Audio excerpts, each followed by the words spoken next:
Hello, everybody. Gary Haynes here from Next Step Partners. Delighted to be with you again for a continuation of our podcast series. And we're here with Natalie Peruka from Bird and Bird Law Firm. Really a tremendous law firm for us that deal in this market. And I know firsthand that she does quality legal work. And since I'm there, I'm gonna pay you a compliment right here. Thank you. I referred a gentleman who had just lost his wife recently, and they had done terrible estate planning, leaving the surviving spouse in a terrible situation. Natalie, through what she does and with the skills she has, really helped that surviving spouse, and everything is turning out, I think, fine. He's very, very happy with what you did for him. Yeah, that's wonderful. And I'm so happy. I want to thank you for that. Thank you. Thank you. So, Happy to do it. You know me. I want to ask Natalie to tell you a little bit more about herself and her company. Okay, I'm Natalie Peruka.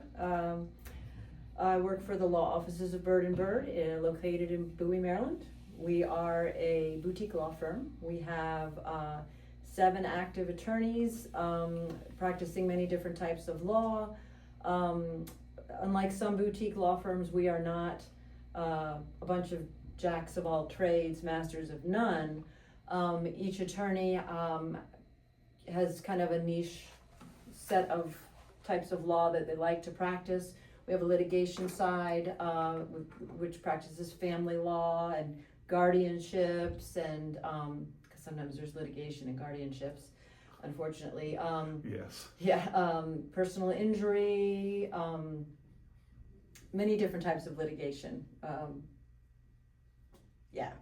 Collecting debts and whatnot. And then there's the estate planning side, which is the side that I'm on.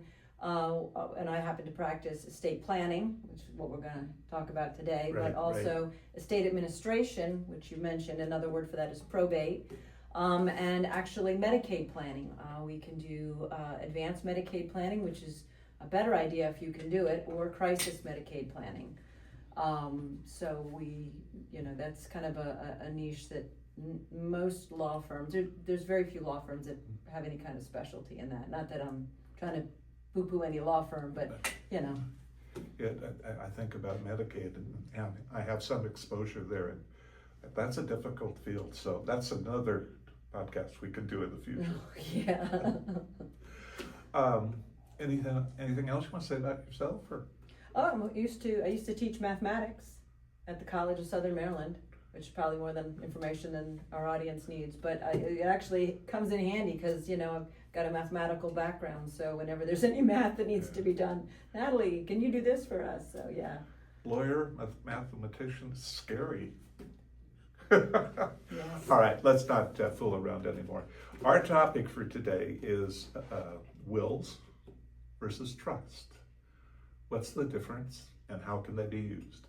And with that, I'll turn it over to Natalie. Thank you. So a will is basically going to tell the world who is going to get your stuff. And with a will, you can make those choices. Because if you don't make those choices, there are laws in place that tell people that tell the world who's going to get your stuff. So whether you think you have an estate plan or not, you do. You may not like it. You may not like it, right? So, example that I give is if you have a child that shouldn't inherit directly, maybe they've got some sort of criminal issue or drug issue, and you don't want to leave anything to them, or you want to leave something to them in a very specific way so that you don't make their issue worse. That makes perfect sense. If you don't have a will and you don't have a spouse, your children are splitting everything equally. Yeah. Yeah, it could be scary, especially if one might be underage.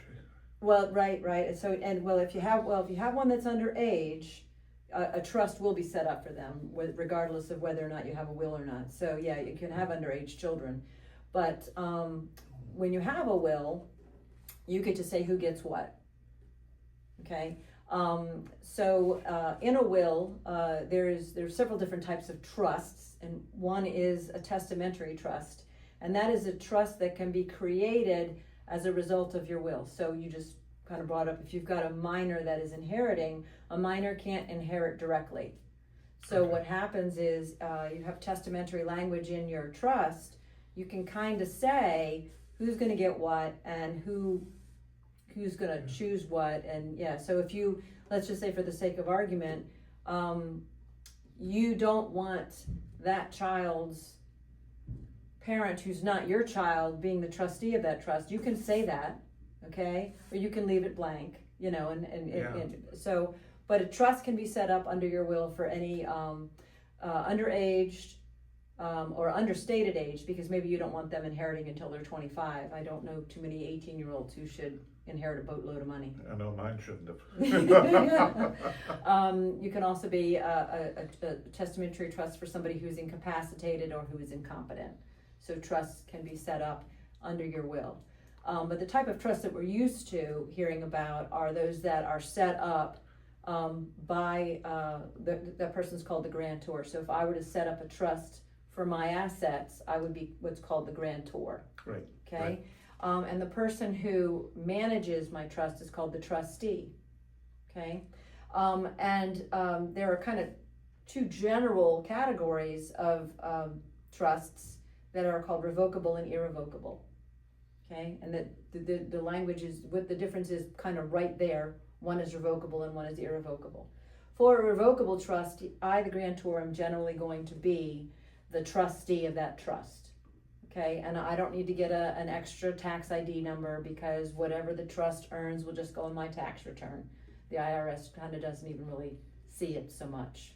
Are you going to talk about if it's revocable, how that can happen, how that happens? Well, you decide. You decide whether or not you want it to be revocable or irrevocable. But once you're there, it's a revocable trust. You can undo anything you want. The trustee can.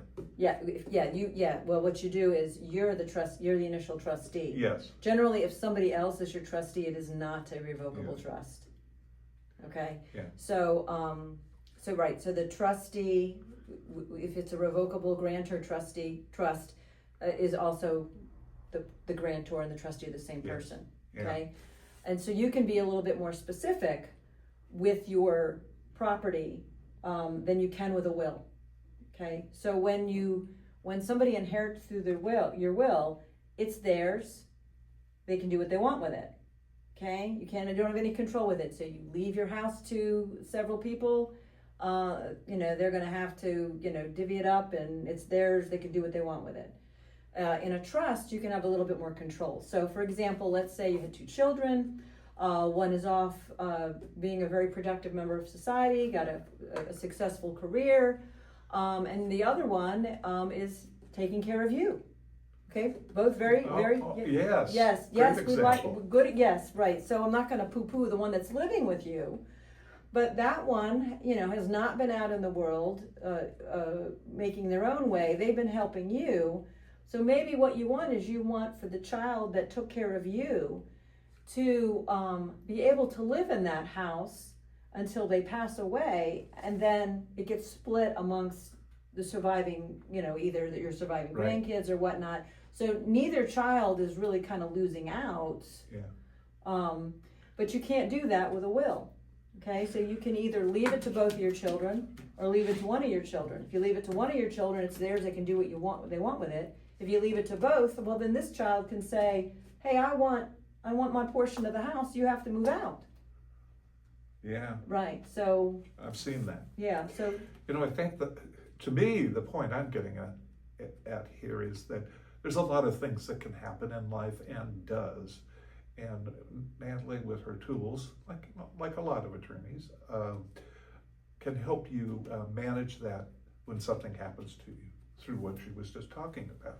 Mm-hmm. Yeah. Yeah. So did you want to go on, or? No, fine. Go ahead. Okay. All right. So I just wanted to kind of touch base on an irrevocable trust. Okay. Because oftentimes what can be set up with an irrevocable trust is You can set up what's called a marital trust. So again, if you were a blended family, so you have a second spouse, but you don't want your children to not inherit, but you also don't want your spouse to be not able to use those assets. Right. You can set up an irrevocable trust where your spouse benefits from the assets of the trust. Somebody else would tend to manage it, probably, maybe. And then when that spouse passes away, everything is distributed to your children. So, yeah. The way you would want it to The be. way you would want it to be. So your spouse is still taken care of, but your children are not disinherited. Because if you leave your stuff directly to your spouse, then it's theirs. And they can certainly be generous and leave it to your children. But maybe, maybe they don't do their estate plan and it just automatically goes to their children. Yeah. Oh, I didn't even think about that. Right, that can happen. So if the husband and the wife in this example, in Mm-hmm. my example, die at the same time in a car wreck, and it was originally set up that the wife would be the trustee, there's a second level of appointments in the wills that handle that, right? Right, in the will and in the trust, they're called successor, either Yes. trustees or personal representatives. Yes. Personal representative for the will, trustee for the trusts, Okay. right? Yeah, so you can set up all kinds of levels and, sometimes trusts can be very Yeah. creative. It sounds like it. And Yeah. it should be. It should be. Yes, Yeah. they're actually, an estate plan should not be cookie cutter. Yeah. Cause everybody's situation, there might be similarities, but everybody's situation is different. Well, our audience right now is probably kind of their heads whirling and they're wondering, oh my God, all Sorry. these things to think about. What action should they take? Where can they get help? Well, they should sit down with an attorney and they should explain what they're trying to accomplish. And that attorney should be able to present them with an estate plan that meets those needs. Right. That's very important. Mm-hmm. Yeah. And of course, you can provide that service. Yes, I can. Okay. Yes, I can. And I would recommend her. Thank you. Right now I kind of wish we had an audience here and we could have a Q&A period. I love but- Q&As. Yeah, I think we'll do It's it the that. teacher in me that loves those. Yeah. Not the mathematician. Well, remember I was a teacher. I taught math. I So know yeah, that. yeah. That's true. Mm-hmm. I guess anything else you want to throw in here? Medicaid planning. Yes. One of the tools that you can use to do advanced Medicaid planning is a Medicaid trust. It would be an irrevocable trust. So once you put an asset into an irrevocable trust, you can't get it back out. Okay, it gets managed, and you start that Medicaid 5-year look back period. Yeah. Yeah. I have some familiarity with Medicaid, and when that situation happens, the powers to be are very interested in your assets and how they're handled and how much you have and where they're going. And how So, much you can have. And what part of what you're doing is setting that up for the future so they can still get Medicaid. Right, without having to, because right now, if you're a single person, you're only allowed to have, I think, $2,000, maybe, I might be up to $2,500 now, but $2,000 worth of assets to your name. Including the house? Well, the homestead can often be exempted, Okay. okay? But what they'll do is they will put a lien on your house after you die, so they don't make you sell your house necessarily. They just take away the asset. They just get their money after the fact, Oh. right? So, So I we get, didn't know that. yes, yeah, it's a state recovery, yeah. But with a married couple, you can get a lot more creative because the spouse is allowed to have $157,000 worth of assets. It's a process. It's very complicated and scary, and I'm sorry that it is. Well, I'm happy. I'm not sorry that we have you and other people there to help us in our planning. And work. I think we're good. I really want to thank Natalie. I mean, this is such an important topic that is often ignored until it has to be addressed. So I hope you enjoyed it. I do want to take the advantage of our time to introduce you to a program that Next Step Partners just launched, and it's the Senior Real Estate Transition Advantage, which has got a whole bunch of benefits for our population who is approaching retirement and is retired. For example, 20% of my commission will go back to the seller at settlement to help them with the transition and whatnot. They can use that 20% for whatever. They could give it to charity, but it comes out of my bucket and goes back into their bucket. Help with decluttering, staging, and preparing the home for sale. That's a big one.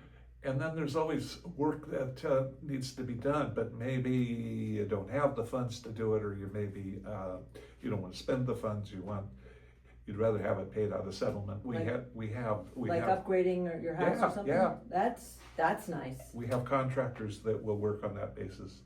A home warranty worth up to $700. I buy that for every one of my clients. I think it's invaluable when you have a buyer looking at your house thinking, what can go wrong? Well, that gives them some peace of mind. Best professional photographer in town. This guy is great. Wait till you see how he in this case makes that house look. And lastly, I'm there to hold your hand if you need holding. A lot of people haven't gone through this process in many, many years, and I'll be there if you need me. Thank you very much. Thank you. See you all next time. Bye-bye.